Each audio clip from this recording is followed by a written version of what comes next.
que chega. Diz aí qual é seu corre, põe as cartas na mesa.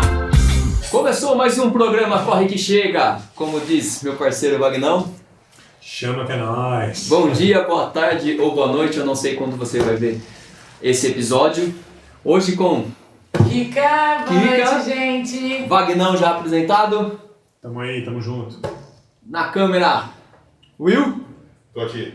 Fala oi, Lipe. E aí? E hoje recebendo aqui com a gente Bruno, Dr. Bruno. Isso aí, Ale. Bruno que é médico cirurgião vascular. Ele é um cara que corre com a gente e hoje vai contar um pouquinho do corre dele aí pra gente. E aí, Bruno, por quê? Vamos começar por que medicina? Olha, cara, eu não sei exatamente dizer o porquê. Eu sempre eu tenho na minha família quase todo, pai engenheiro, tios engenheiros, minha irmã mais velha engenheira. Eu nunca gostei de engenharia, parte de exatas, eu odiava, cara. Então acho que eu acabei indo para a parte de biológicas, assim, realmente gostava da parte de biológicas e acabei indo para medicina, porque da área de biológicas achei que era aqui que eu ia me dar melhor, né? E depois, porque vascular também, desde a graduação eu acabei gostando, achei uma área legal, essa parte aí de estudar todas as patologias dos vasos, tudo, achei bem interessante.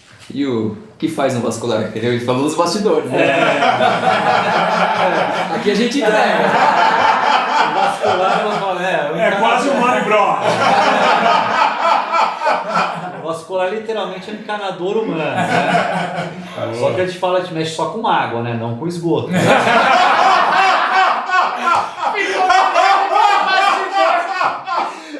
Saiu bem.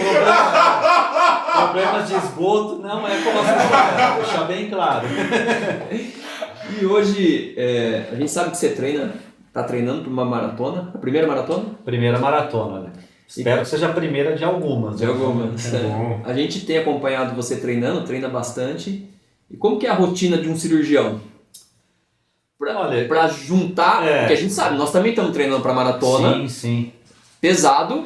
Imaginamos que um médico cirurgião deve ter uma rotina pesada também. Eu comecei assim, treino específico para maratona, foi agora virando o ano, né? A partir de janeiro. Que eu estou treinando 4 vezes por semana e realmente tem semana que fica difícil. Quando, assim, na minha área, eu acabo às vezes tendo urgência, né? Por exemplo, hoje é um dia que eu estou sobre aviso, né? Umas 2 semanas atrás, uma quarta-feira, eu tive que operar me ligaram 8 horas da noite, tive uma emergência, fui para o hospital, avaliei o paciente, tive que operar, saí 3 horas da manhã. E no outro dia, a rotina continua? Não, tinha cirurgia às 7 horas da manhã, de rotina. Aí você imagina para treinar essa semana. Eu fui rastejando, né? Mas fui. Então, assim, quando não tem essa urgência, assim, a gente consigo encaixar, eu acordo cedo, corro de manhãzinha já e, né, tá pago o treino. Sim. E depois o resto é lucro, né? Mas, por exemplo, nessa semana que eu tive essa urgência, realmente atrapalha. Você fica uma noite sem dormir, eu acho que você não recupera dormindo uma noite só depois, né? Sim. Porque você tem a rotina do dia a dia também. E essa rotina tá o consultório? Exato, cirurgias de eletivas que a gente fala, consultório, então realmente fica meio puxado. E esposa e filhos. Exato, eu sou marido, eu sou pai, né? Bruno, deixa eu fazer uma pergunta. A gente já foi direto para medicina, começou falando, já até para te introduzir um pouco no programa, mas você tem um histórico de esportivo na sua vida? Você sempre praticou esporte? Como é que foi? Sim, não, assim, eu em casa, nós somos em 4 irmãos, né? Os 4 sempre fizeram esporte, muito baseado no meu pai. Meu pai sempre gostou de fazer muito esporte. Na época de infância, eu nadei bastante, eu tinha dos 7 até uns 15 anos de idade.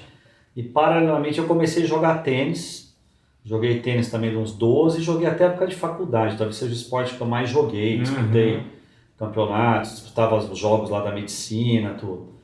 E depois, na época de faculdade, que eu comecei a correr. Eu me lembro de começar a correr na época de faculdade, mas não fazendo prova, assim. Sem pretensão nenhuma. Sem pretensão nenhuma. E acho que lá, talvez uns 2005, 2006, quando eu morava em Campinas, eu comecei a fazer algumas provas, 5, 10 quilômetros, depois fiz meia maratona. Ah, então já Mas fez algumas... esporte eu sempre, academia, musculação sempre fazendo, eu sempre gostei, eu não consigo ficar sem fazer nada. Porque assim, você falando isso, duas coisas me chamam a atenção. Já acho que é o terceiro ou quarto convidado, eu ia falar candidato. Tá influenciado pelo ano político. Tá influenciado pelo ano político. Mas tudo bem. Tá perdoado. O convidado que fala, que segue o esporte por interferência do pai. Sim, através do pai. Isso. Né? O meu pai jogou muito tênis, meu pai jogou tênis muito bem. Tá. E eu me lembro de bebê dele jogando tênis, e ele jogou até quando ele aguentou. Hoje ele está com artrose de quadril, artrose de joelho, ele não consegue mais jogar. Consequência para Mas eu acho que ele já tinha uma tendência, acho que o tênis é um esporte realmente que acaba forçando um pouco a parte de articulações de quadril. A gente vê muito em tenista, né? O Hugo, inclusive, foi quadril, né? Joelho, quadril, é muito comum. Sim. Então acho que já tinha uma tendência genética ali e acabou piorando. Mas outro lance também é na faculdade você não parou com o esporte. Não, continuei sempre fazendo. Porque assim, conhece alguns médicos que também. param com tudo porque é pesado, né? Sim, a medicina, né? Chega uma hora que você faz plantão e depois tem que pôr eu acho que a pior, eu acho que pior do que o curso, a graduação, é a residência médica. Tá. Na residência eu cheguei talvez a ficar 2 anos ali sem fazer prática quase nada de atividade física.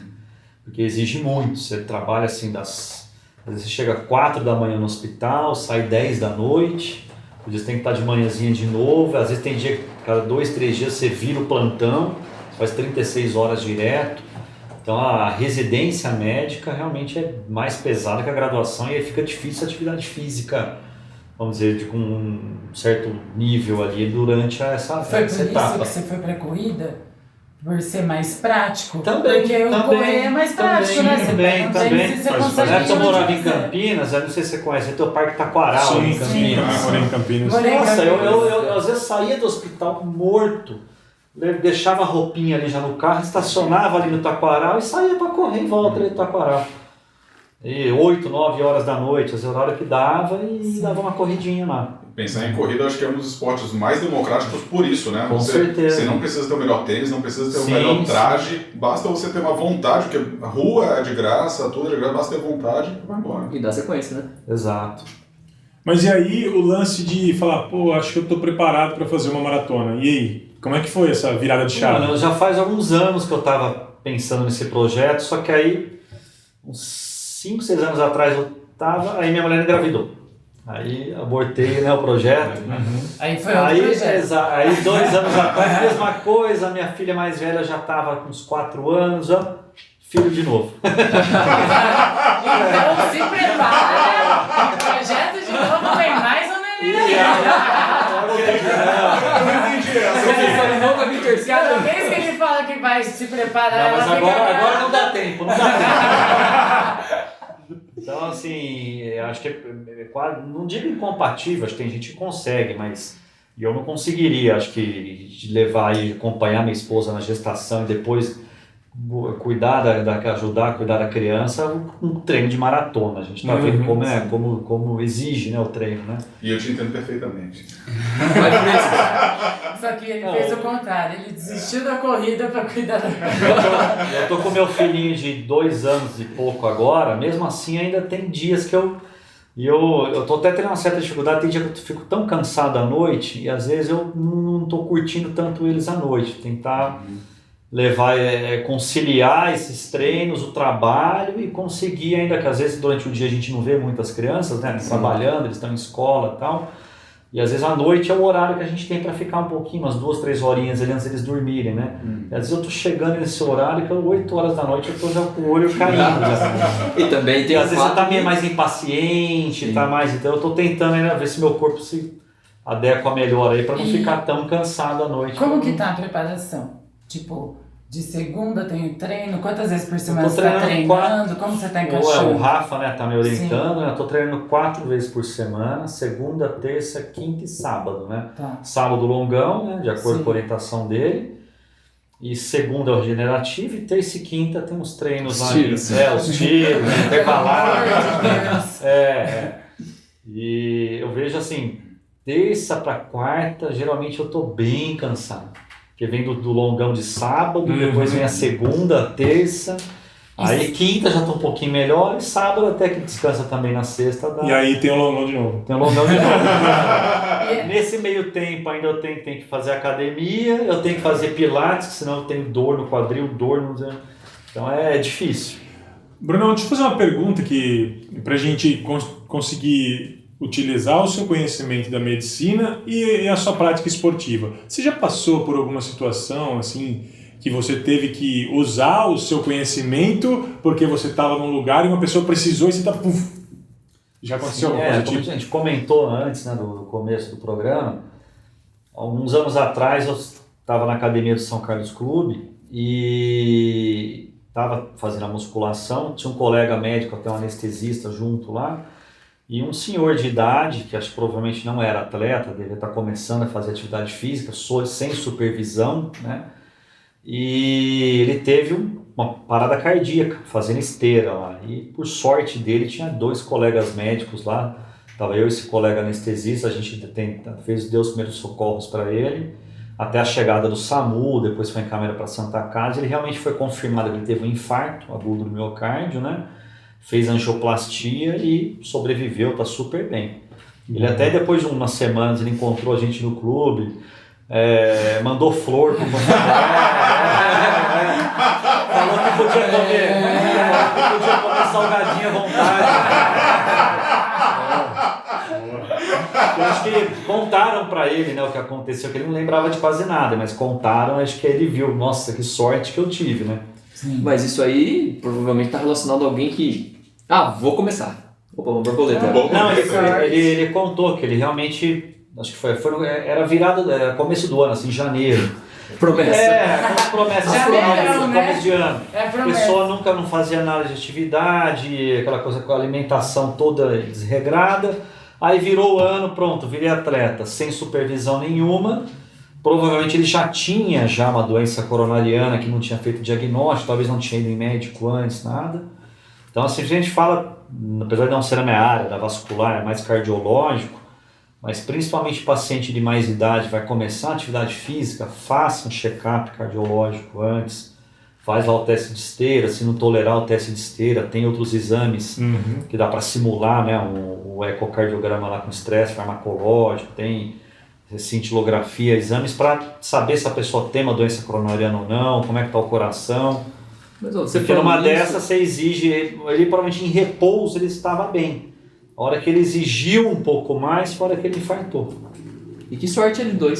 Sim. Não, e isso é bem maluco, porque aí é que está o viés, né? Porque a gente tem a corrida com um lance, como disse o Will, super democrático, porque o cara vai lá, põe um tênis e sai para correr. Só que aí quando o cara não tem uma consciência de que tem que ter um preparo físico para que isso ocorra de maneira saudável, pode acontecer uma coisa também do tipo. Provavelmente não deve ter feito nenhum exame. Exato. Não, na época ele contou que ele não fez nada. Ele não ia no cardiologista, ele era, acho que, hipertenso já, fumava e não ia no cardiologista há mais de 10 anos. E resolveu começar a academia sozinho, sem supervisão. Mas você falando desses testes, a nossa maratona que a gente fez no Uruguai, lembra que a gente teve aqui na cardiologista? Sim. Tinha que apresentar. Eu não sei agora se aqui essa que nós vamos fazer, vai ter que apresentar. Mas lá no Uruguai nós tivemos que levar a carta do cardiologista. Tava na... Como chama? Pré-requisito. É o pré-requisito. No Chile também pediram, viu? No Chile também. Todas porque você vai colocar o seu corpo numa situação de estresse assim, altíssimo, né? Se você já tem uma condição pré-existente, você já tem uma doença que está ali quietinha, assintomática, numa situação de estresse, pode acontecer isso. Você fazer uma arritmia cardíaca, você ter um infarto. É complicado. E agora? Então é importante realmente isso. De maratona, você como vascular, eu te perguntei isso, as meias, é importante a gente usar essas meias de compressão? Então, que tipo, hoje vende, porque eu não sei se é mais um meião. Sim. Na verdade, qual que é a proposta da meia? Então é o seguinte, a meia elástica, a gente tem, por exemplo, tem meia elástica terapêutica, que a gente usa em pacientes com doenças venosas, principalmente linfáticas, mais venosas. Então o paciente que usa no dia a dia porque tem variz, porque teve trombose, ela auxilia no tratamento da trombose também, que o objetivo qual que é? A meia elástica, ela comprime a região do tornozelo e panturrilha, ela tem um gradiente de pressão. O que é isso? Ela tem uma diferença de pressão entre o distal e proximal. Então ela comprime mais ali no tornozelo e pé do que na panturrilha. Geralmente tem uma diferença de pelo menos 10 milímetros de mercúrio entre a compressão distal e proximal, para melhorar o retorno venoso. Porque o sangue nas nossas veias, assim, falando a priori, ele tem que subir. Quando a gente fica em pé o dia inteiro, hoje em dia a gente fica muito em pé ou sentado, sempre com a perna para baixo, o retorno venoso ele é muito mais difícil do que, por exemplo, o sangue descer pelas artérias. Então, em pessoas que trabalham muito tempo em pé, acaba tendo essa dificuldade do sangue retornar. Então, nessas condições, o uso da meia para varizes, que a pessoa tem a veia está doente, ela não traz o sangue de volta adequadamente, a meia vai ajudar. No pós-operatório de uma trombose. Na corrida, na verdade, o objetivo já seria outro. Por quê? Durante a corrida, você já está trabalhando toda a musculatura da panturrilha, que a gente chama de bomba muscular da panturrilha. Quando você contrai essa musculatura e na corrida a gente, claro, usa muito panturrilha, esses músculos, eles vamos dizer, esmagam as veias da panturrilha e ajudam a bombear o sangue de volta. Então, esse objetivo de ajudar no retorno, na corrida não tem muito sentido. Tá. Mas qual que seria a ideia do uso da meia em corridas de longa duração? Teoricamente, melhorar a recuperação muscular depois, né? Então, assim, os longões, exato. Mas não tem estudo científico provando. Tá. Eu acho que é de cada um. Eu uso meia no meu dia a dia, meia elástica para trabalhar, e eu fico mais do que 3, 4 horas em pé, minha perna fica pesada, então estou lá operando muito tempo em pé, estou sempre de meia elástica. As terapêuticas, E quando eu vou correr longo, eu uso também. Eu tenho a sensação, para mim... A mesma terapêutica? Você usa um longo, ou tem alguma específica para o esporte? A compressão é semelhante, só que para o esporte ela é de algodão, ela é um pouquinho diferente, ela é mais resistente, ela deixa transpirar mais, mas o grau de compressão é quase que o mesmo, geralmente é de 20 a 30 milímetros de mercúrio. Então assim, eu uso porque me dá um conforto pós, eu tenho a sensação realmente de que quando eu uso essa meia, no dia seguinte eu estou com aquela sensação não tão ruim de dor na panturrilha. Exato. Parece que ela está melhor a perna. Por exemplo, eu conseguiria talvez treinar no dia seguinte num longão. Sem a meia, acho que eu tenho a impressão que eu fico com um pouco mais de dor. Mas é a minha opinião, né? E realmente não tem trabalho provando. Outra coisa, não evita lesão, tá? Já vi perguntando, meia elástica para correr, eu vou evitar uma lesão? Não tem relação nenhuma. Tem até times de futebol profissional utilizando essas meias por baixo do meião para os jogadores, pensando nessa, vamos dizer, acelerar a recuperação, para o cara poder voltar a treinar no dia seguinte, jogar depois de 3 dias, mantendo uma performance, entendeu? Boa. É tudo para melhorar a performance, né? Claro, cara, é isso que a gente busca, ter uma corrida mais confortável. Exato, né? Ter menos dor depois, conseguir treinar mais precocemente, sem dor. Eu acho que desde que não haja uma contraindicação para usar, mal não faz para ninguém, eu acho, inclusive no dia a dia.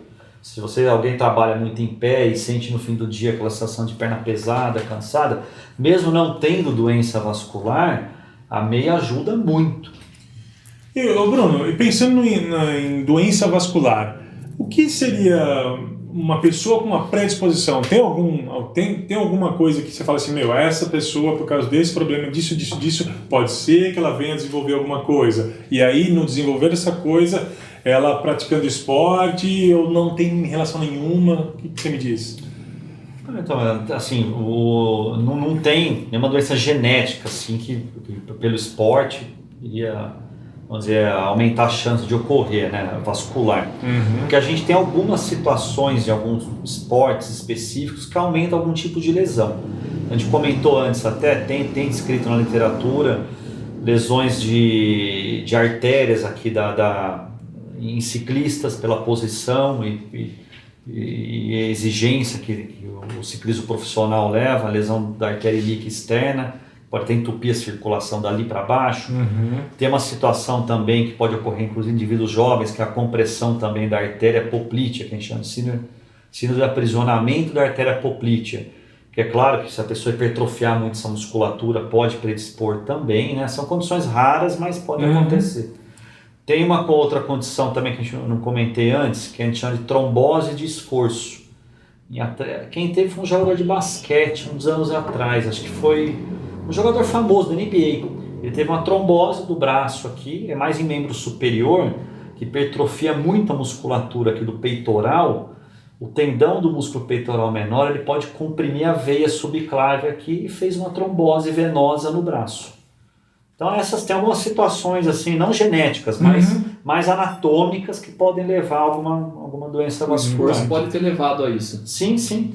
Ele já tinha talvez assim, esse músculo hipertrofiado comprimindo, e aí fez um esforço maior, por exemplo, rompeu a musculatura como um hematoma, alguma coisa, comprimiu a veia e trombose. Esse hematoma que você falou é o caso que você contou pra gente lá do beach tênis, lá como que Sim, foi? sim. Que é uma colega minha que joga beach tênis e durante a atividade do jogo lá do beach tênis, ela sentiu, né, uma distensão na panturrilha, foi importante, segundo ela, teve muita dor, ela demaciou a panturrilha. E estava fazendo tratamento convencional, que era repouso, anti-inflamatório, e a perna continuava doendo, começou a inchar mais do que o normal. E aí procurou a gente, foi ver, ela estava com uma trombose venosa, né? Trombosou uma veia da panturrilha pela compressão do hematoma. Né? Porque provavelmente a hora que rompeu o músculo, sangra ali dentro do músculo, e isso comprimiu a veia que estava ali dentro, e causou uma trombose. Mas aí, e o tratamento muda, exato, porque o tratamento, se você não descobre essa trombose, você está correndo o risco de ter uma embolia pulmonar e pode até morrer. Caramba. Porque você é... beach tênis. Exato. A gente sabe que atleta em geral é muito cabeça dura, só vai em médico quando tá... Dos atletas que vão, vou até falar assim, dos poucos atletas que devem ir, acredito eu. Porque o pessoal vai, segura um pouco em casa e depois continua. Dos poucos atletas que te procuram, qual é o maior problema assim, que aparece, assim, o maior número, a maior quantidade? Assim, como vascular, a gente vê muito assim, a pessoa vai lá com dor na perna. Certo. Dor na perna e quer descartar que seja problema vascular. A maioria acaba sendo ortopédico, realmente. Canelite, tem aquela síndrome do trato iliotibial, também dá dor na lateral, dói. Pra caramba. E, então a maioria delas realmente são ortopédicas, mas eu já tive um paciente que teve esse diagnóstico de aprisionamento da artéria poplítea, que ele corria, tinha dor na panturrilha, tinha que parar. Aí a gente foi investigar tudo e descobri que tinha essa compressão na artéria que só dá durante o exercício, né? E muito comum também a questão de varizes, né? As varizes elas chegam a atrapalhar mesmo a vida do atleta. Pode. Mas desenvolve varizes? Pode desenvolver correndo? Então, a corrida, na verdade, ela faz bem, né? Na verdade, você está trabalhando a bomba muscular da panturrilha. Mas a pessoa às vezes, já tem a genética para ter varize. Ela já tem a genética e vai desenvolver correndo ou não, entendeu? E aí fica o calcanhar fica aquelas veinhas, né? Sim, isso começa assim? É o começo, um quadro varize. Marcar uma consulta.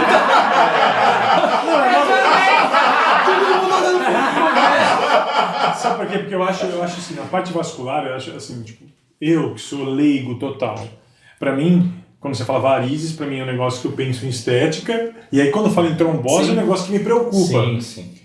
Entendeu? Então, pra mim, é o que eu entendo de vascular. Mas assim, tipo, a varizes pode chegar a um ponto de interferir de alguma maneira na sua prática esportiva? Sim.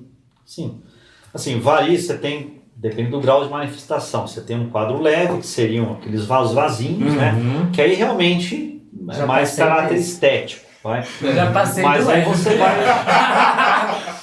Conforme vai mantendo veias mais grossas, você já vai, vamos dizer, o calibre das veias, a maior quantidade, você já começa a ter repercussão funcional, hemodinâmica. Então aquelas pessoas que têm realmente aquelas varizes muito grossas, tudo vai ter dor, então vai incomodar para fazer, e pior, claro, que numa atividade física vai piorar. O fato de ter varizes aumenta o risco de trombose venosa. Então, a pessoa que tem varizes tem 4 vezes mais chance de ter trombose do que quem não tem varizes. Caramba. Porque geralmente a varizes, ela é uma veia, vamos dizer, que dilatou, ela fica tortuosa e saliente na pele. Quando a gente olha aqueles caroços saltados na pele. E o sangue ali, claro que não flui adequadamente. Então o sangue tende a ficar mais com a dificuldade, uma estase, de ficar parado. Um certo dia, esse sangue pode virar um trombo, um coágulo, virar do líquido, virar sólido. Aí a gente chama de tromboflebite. E essa veia ela pode comunicar com uma veia mais profunda, ela se comunica, às vezes superficiais comunicam com veias profundas. E se esse coágulo, esse trombo entrar na veia profunda, aí é a famosa trombose venosa profunda que todo mundo tem medo, né? Tem medo por quê? Porque ela pode soltar e ir para o pulmão e uma embolia pulmonar, né? Mas assim, ó, só por... Eu já cansei de ver paciente com flebite, trombose e embolia pulmonar. A sequência. É uma sequência. Claro que assim, não um quadro leve, vasinho não dá trombose, mas varizes já de graus mais avançados, já não é estética não. O pessoal, além de ter sintomas, tem o risco de complicações. Né? Entendi. Eu que já trabalhei com o Bruno, Sim. para ele entender, eu não falei isso com ele, mas fala a quantidade que você opera de varizes. 3, tem uma 4 noção. por semana. É muito paciente. Não, é das doenças, acho que a cirurgia mais realizada no mundo talvez seja varizes, né? Muito prevalente, talvez mais da metade da população tem ou vai ter varizes. Mulher, talvez 70% das mulheres. Então não é média. Mas tem explicação, né? A mulher por conta dos fatores aí de hormonais e gestação, né? A parte do uso de hormônios, quase toda mulher já tomou ou vai tomar hormônio anticoncepcional, e a gestação, por vários motivos, também aumenta muito o desenvolvimento de varizes, né? E a gente opera bastante, realmente, muitas vezes por estética. Mulher geralmente procura mais por estética. Homem não, homem geralmente. Amanhã eu vou fazer uma cirurgia, o colega, você vê que ele faz academia, o cara fortão, tudo, mas ele tem uma veia aqui na perna que parece uma veia cava, ela deve ter uns 3 centímetros de grossura na perna dele. Caramba! Eu vou operar amanhã cedo. E ali realmente passou da estética já há muito tempo já. Ele falou, eu só vou operar agora, consegui fazer o convênio agora, tá? Vou operar agora, faz tempo que eu estou correndo atrás disso. Ele teve sorte de não ter tido uma complicação ainda da varize. Existe, Bruno, alguma coisa de prevenção que a gente possa fazer no dia a dia, alguma coisa de atividade, ou ela simplesmente aparece e você tem que... Não, você tem a genética. A genética, infelizmente, a gente não tem como mudar. Então é muito raro você ter um paciente com varizes que não tem ninguém na família que tem varizes também. E aí tem os fatores que a gente chama ambientais ou externos que fazem a pessoa acelerar ou não esse processo. Então o que você pode fazer para evitar o desenvolvimento de varizes? Evitar a obesidade, então manter-se relativamente dentro do peso. Atividade física que trabalha a musculatura da panturrilha, então é claro, correr, caminhar, pedalar, nadar, né? Evitar, se você trabalha muito tempo em pé, o uso de uma meia elástica nessas atividades. Então é basicamente isso que daria para ver. Mulher, evitar hormônios se possível. Mulher também na gestação, evitar ganho de peso excessivo, procurar fazer atividade física durante a gestação, até quando o obstetra permitir, né, que não tenha complicação nenhuma na gestação. Uma vez que apareceu a varize, é irreversível. Ela não volta mais. A não ser na gestação. Ou ela desenvolve... Não. Na gestação a gente vê, cara. Na gestação a gente vê, às vezes, o paciente que está lá com 7, 8, 9 meses de gestação, aquelas varizes grossas, 2, 3 meses depois ela volta no consultório, não tem quase nada. Tá. Porque na gestação tem o fator de compressão do útero, das veias pélvicas. Tá. A hora que o útero volta ao normal, o sangue volta a fluir melhor, a veia diminui. Tá. Mas às vezes fica algumas varizes, mas ele realmente diminui. A única situação talvez que a varize diminui depois, durante a gestação e após. Nas outras situações em não mulheres grávidas, a tendência é só ir aumentando. Não tem varize, não vai diminuir, não existe creminho que soma, não tem canetinha de laser. Comprou na televisão creminho. Ela comprou. Tem canetinha que você passa e vai subindo a veia. Caiu no golpe. Isso não existe. Poxa vida, caiu. Perdeu dinheiro em dica. Por apenas 12 parcelas de 532, você leva esse creminho que acaba com a varize. Assim, paciente que operou, por exemplo, ele sempre faz essa pergunta, eu operei, agora o que eu posso fazer para no futuro evitar que eu desenvolva novas varizes? Eu falo novas varizes por quê? O pessoal fala, chega no consultório, doutor, eu não vou operar, não vou fazer nada, porque varizes todo mundo fala que volta. Varizes não volta, outras aparecem. Então, assim, lembrando quando a gente opera ou faz um tratamento que for para variz, a gente vai tirar as veias que estão doentes naquele momento. Tá. Veias que estão normais, eu não vou tirar, não faz sentido. Né? Uma veia que está funcionando normalmente, você tirar como prevenção. Né? Aí, seja, então você operou, aí o paciente depois, por exemplo, uns anos depois, ele não se cuida, e engordou 30 quilos, sedentário, não faz uma atividade física e chega no consultório lá com novas varizes. Na verdade, veias que estavam normais lá na época ficaram doentes, exato. Então, o que a gente orienta para fazer depois de operar, pensando em evitar recidiva ou novas varizes? Eu comentei antes, hábitos saudáveis de vida, atividade física, não precisa ser corredor como a gente, mas assim, para nos caminhar, evitar ganhar peso demais. Falei, se você trabalha em pé, o tabagismo na varizes não, ele aumenta o risco de trombose sim, tá? Ele é um fator de risco para trombose, porque o cigarro, falando em português bem claro, ele engrossa o sangue, aumenta a viscosidade sanguínea. Tá. E o aumento da viscosidade sanguínea, é claro que é um fator para de repente formar um trombo, um coágulo numa veia já doente, entendeu? Então ele aumenta a trombose, varizes não. Ô Bruno, deixa eu fazer uma pergunta. É mais uma pergunta de um leigo observador. Cara, tem alguma maneira que visualmente você pode perceber alguma coisa e falar, cara, eu acho bom procurar um vascular? Alguma coisa visual que é preocupante? Assim, geralmente doenças, assim, na vascular a gente tem doenças agudas, que são, vamos dizer, emergências, e doenças crônicas, né? Agudas, por exemplo, o que a gente vê mais é trombose venosa, né? Mas geralmente esse paciente ele vai ter uma dor súbita na perna, aumento de volume da panturrilha principalmente. Em geral na panturrilha? 90% das tromboses elas se iniciam nas veias da panturrilha, por isso que esse sinal que a gente fala que é o empastamento da panturrilha, a panturrilha fica dura, é o sinal mais patognomônico, que a gente fala, mais sugestivo de trombose. Você olha uma perna, a outra tá a perna do que não está com a trombose, está molinha, a panturrilha molinha, a outra está com a panturrilha dura, aumento de volume, ela está mais grossa, o pé inchado, a coloração fica um pouco arroxeada, às vezes avermelhada, aumenta a temperatura, ela fica um pouco mais quente, porque o sangue está parado ali, né? Então, assim, doenças agudas, assim, é fácil de perceber. Agora, doenças crônicas, por exemplo, às vezes a pessoa tem variz, mas não vê.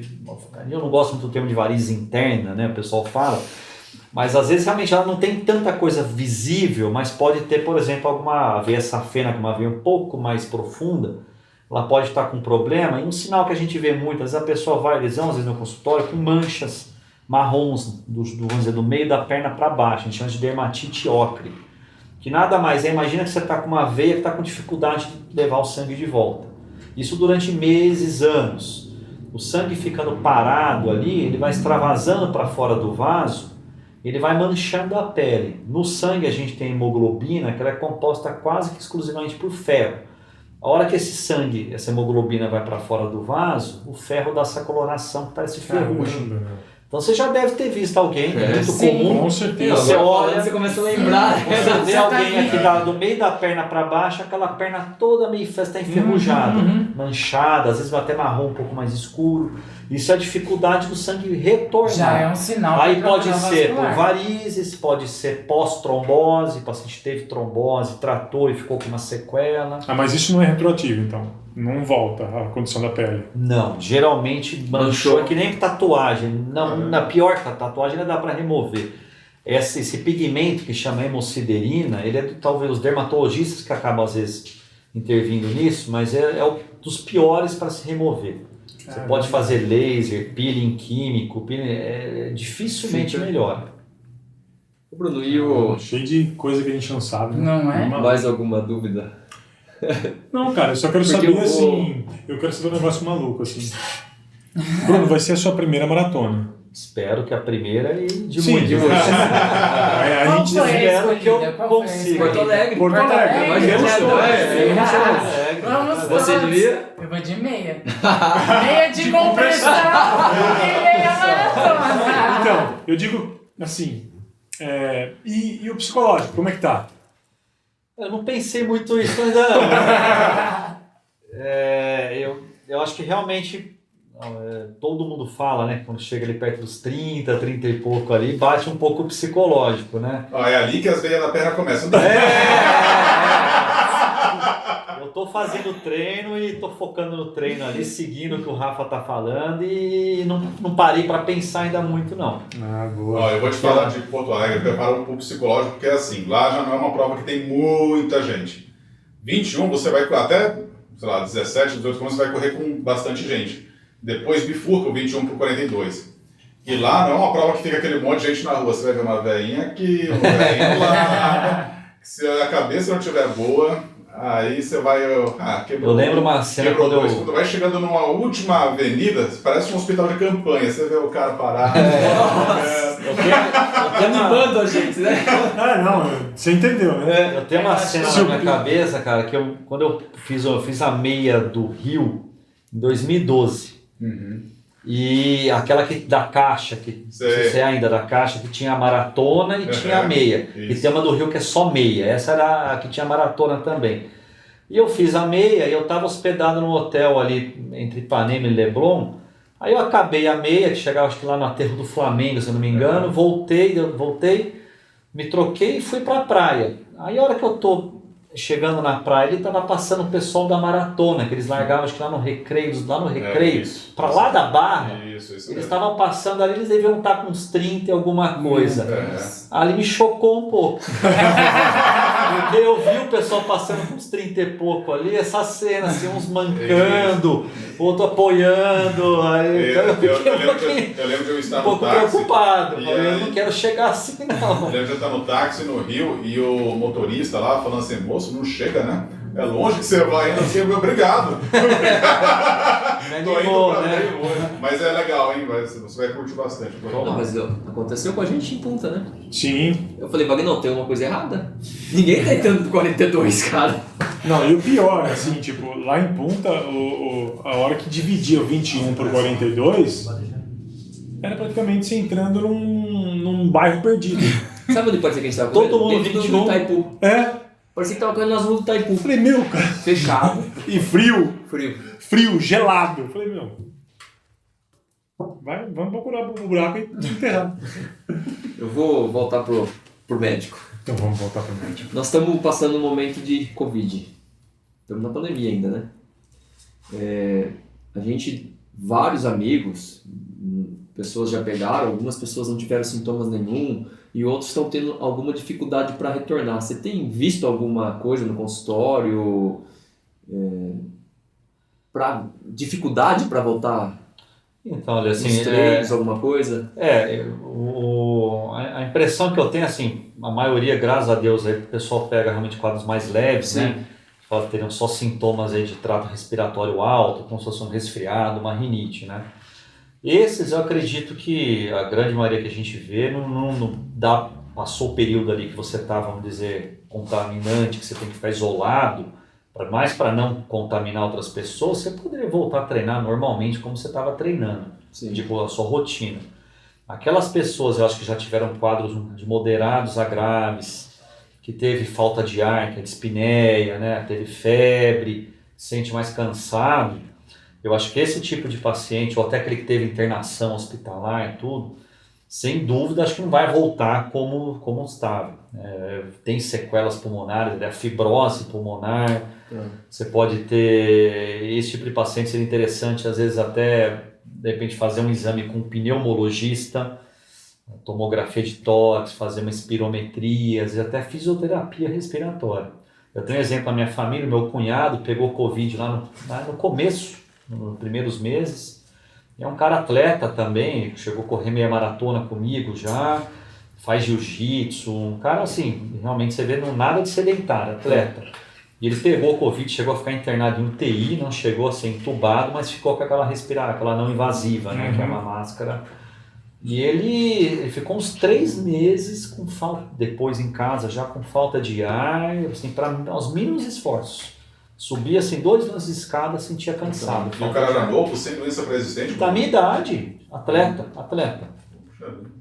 Então realmente assim, quadros leves, que não teve comprometimento pulmonar, passou o período que você está infectante, vida normal.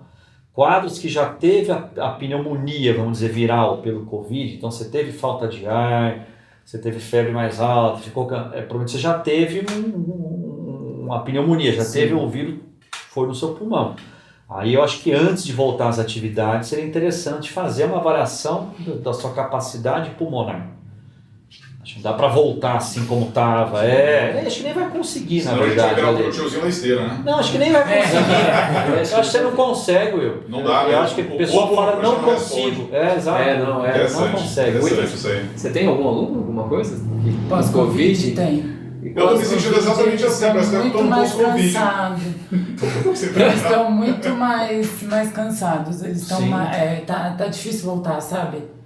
Como tava, não voltaram ainda. Sou personal, então muitos alunos pegaram e Sim. alguns. E engraçado, eu não tive nenhum aluno grave de Covid, ninguém que precisou ficar hospitalizado, nem nada. E ainda assim eles falam que sabe, que coisas simples que eles faziam na academia não estão conseguindo ainda. Eu tive um amigo que ficou 13 dias entubado no UTI.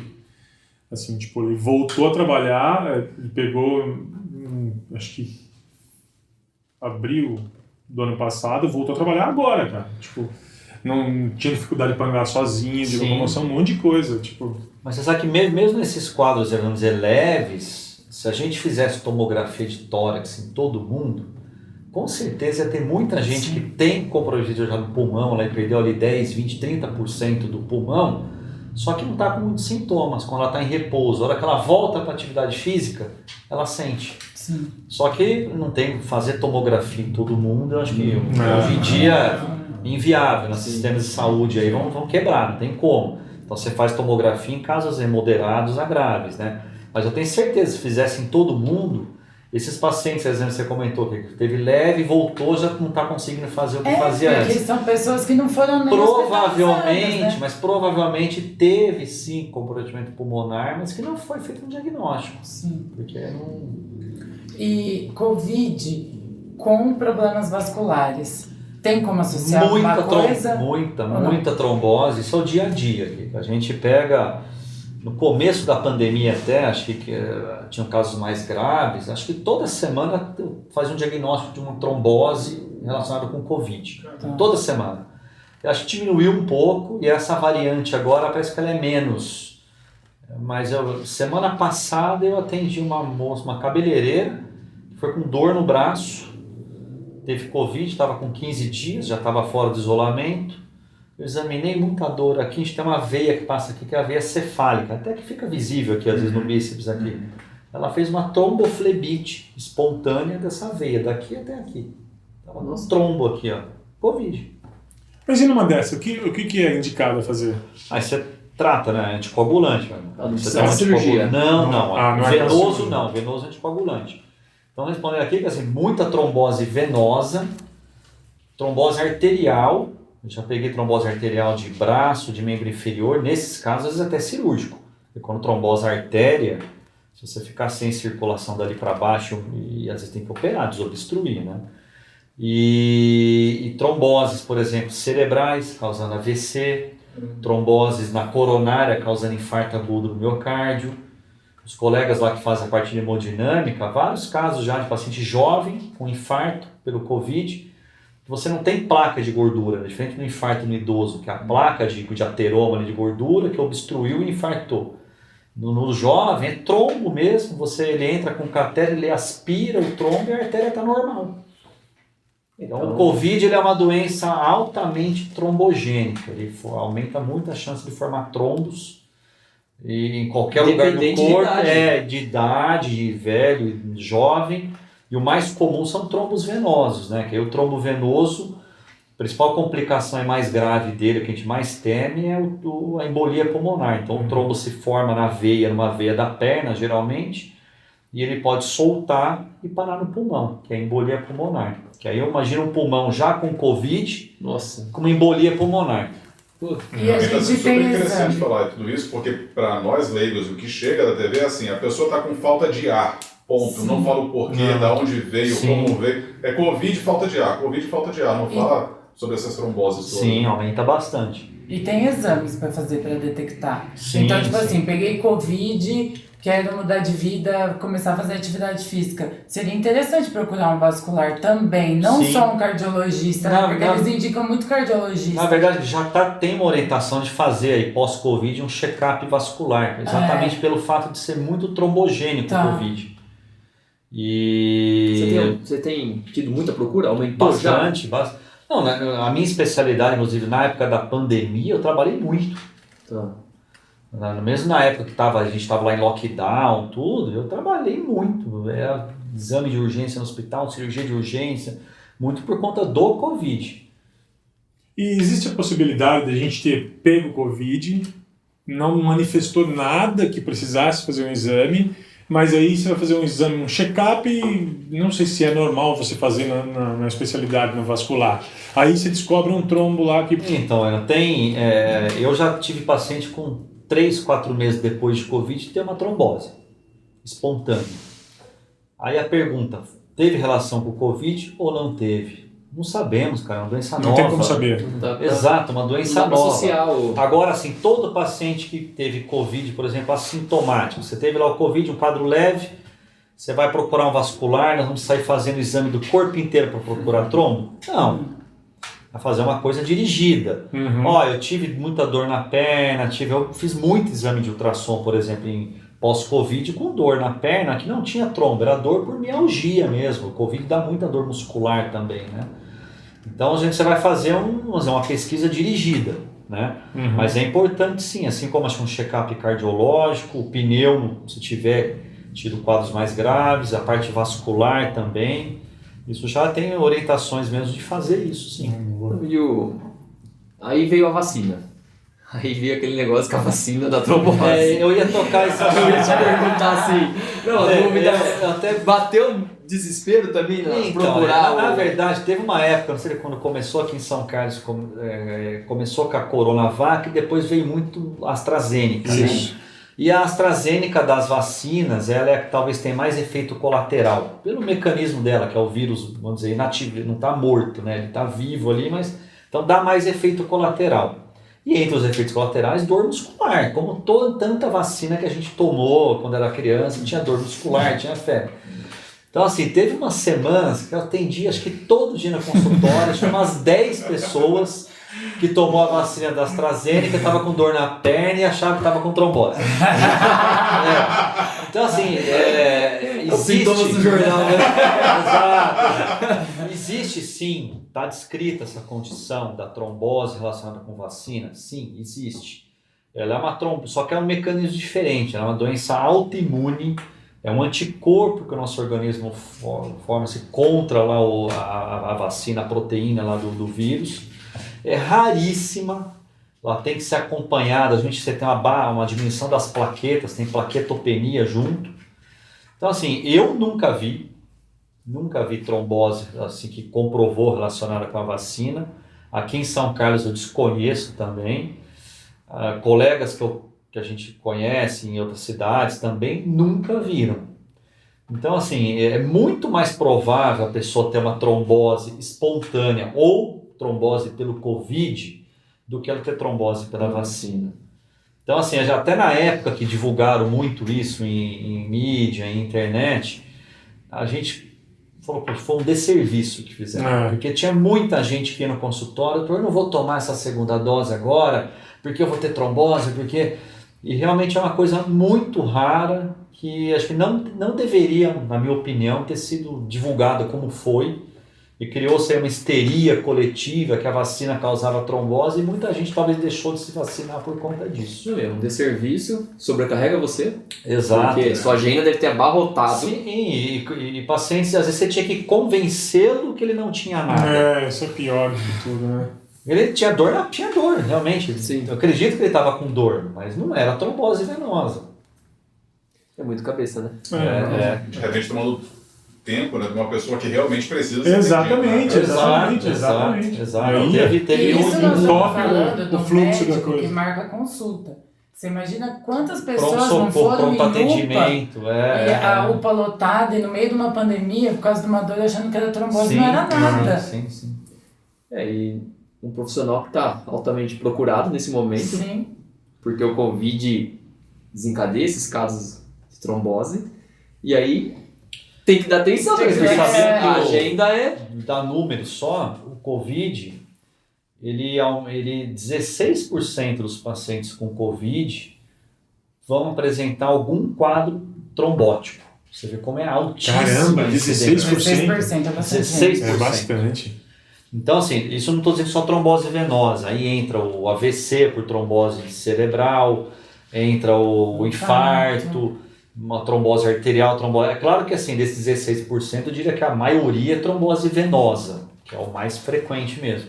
Mas você vê como é muito, quer dizer, e a vacina é 0,000 tantos por cento. Então é milhões de vezes mais provável que você tenha uma trombose durante uma infecção pelo Covid do que você ter trombose pela vacina. Então nem se discute o benefício da vacina versus... Pararam de falar um pouco da trombose agora porque viram que não vai... Agora o sentido. alvo são as crianças. Vacinar das crianças. É outro capítulo. Isso aí vai longe, isso aí. Vai longe. Bom, eu acho que foi mais uma vez um programa super produtivo, onde a gente aprendeu demais. Muita informação. Muita informação. O corre do Bruno é super interessante. E o corre dele para maratona vai ser acompanhado por nós aqui no programa, Juntos. com E ao certeza. vivo na corrida, hein? Até 21 eu acho que eu vou estar lá. E a gente aproveita que a Kika vai fazer os 21 e ela deve fazer 1h25, 1h. E ela para e vai filmando. Eu tô vendo. Vamos perto do Bruno, vamos correr junto com o Bruno, vai nos Mas passar a bola. na pior das hipóteses, a gente tá perto do Bruno. Já socorre, né? Porque se eu vou ter condições. Aí é outro. Não, pior é assim. Se for uma pessoa normal, ainda vai. Agora sou eu lá, né? Cai numa esquina, dentro na outra. Né? Se o cara tem que correr. Bruno, obrigado. Imagina, obrigado a E você, gente. Pela papo legal, oportunidade. De informação verdade. super. De verdade. legal demais. Vamos colocar o Instagram do Dr. Bruno. A gente vê que você coloca algumas informações no seu Instagram. Sim, você costuma postar alguma coisa lá, assim. As informações, acho que são úteis, né? Sim. Sim. Utilidade pública sempre. Vamos subir o Insta dele, Segue né? ele. Vamos subir. O teu arroba qual é, Bruno? @Dr_Bruno de Bernardo. Boa. Vai subir na Vai tela. subir na tela. Obrigado pelo... A gente sabe que você tá de plantão Não, mas hoje tá à tranquilo. distância. Esperando que você não seja As chamado. tromboses estão quietinhas. Bom treino. Tamo junto aí pra maratona. Beleza, Obrigado, Kika. obrigadão. Obrigada, Valeu, gente. Magnão. Sempre um prazer. Tamo junto, é nóis. Valeu, Lico. Tamo Valeu, junto, Will. Valeu. Valeu, é isso aí, Valeu, galera. galera. Tamo junto. Corre que chega. Valeu. Corre que chega. Corre que chega. Diz aí qual é seu corre, põe as cartas na mesa. Corre que chega. Corre que chega. Diz aí qual é seu corre, põe as cartas